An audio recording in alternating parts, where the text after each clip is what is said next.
చచ్చిన పాము లాంటి బీఆర్ఎస్ పార్టీకి పార్లమెంట్ ఎన్నికల్లో ఒక్క ఎంపీ సీటు కూడా రాదని హాట్ కామెంట్స్ చేశారు మంత్రి కోమటిరెడ్డి వెంకటరెడ్డి.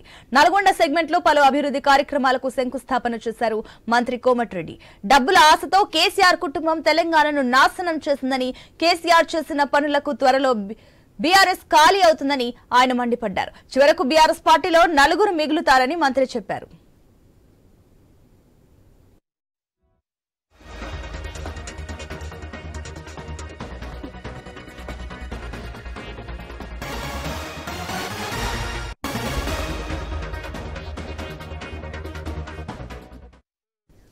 ఇసుక బ్రేకింగ్ చూస్తున్నాం. చచ్చిన పాము లాంటి బీఆర్ఎస్ పార్టీకి పార్లమెంట్ ఎన్నికల్లో ఒక్క ఎంపీ సీటు కూడా రాదని హాట్ కామెంట్స్ చేశారు మంత్రి కోమటిరెడ్డి వెంకటరెడ్డి.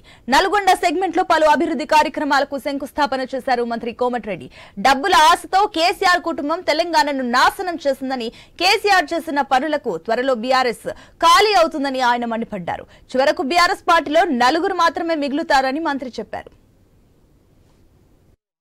కేసీఆర్ చేసిన మోసానికి జగన్కు అమ్ముడుపోయి ఈరోజు ప్రగతి భవన్ తీసుకొచ్చి హైదరాబాద్ బిర్యానీ పెట్టి ఇక్కడ చిత్తూరుకు పోయినప్పుడు రోజా పెట్టిన చేపల పులుసు తిని రాయలసీమ రతనాలసీమ బాగుపడద్దా, మనకెందుకు, మనం ఒకరే బాగుపడాలా అని చెప్పి మొత్తం రాయలసీమ లిఫ్ట్ ఇరిగేషను మొచ్చిమర్రి కానీ పోతిరెడ్డిపాడు 80,000 క్యూసెక్స్ తీసుకుంటే పోతే పోని వాళ్ళు బతకని తుమ్ముగూడెంకి వెళ్ళి లిఫ్ట్ చేసి సాగర్ నింపుతా అన్నాడు.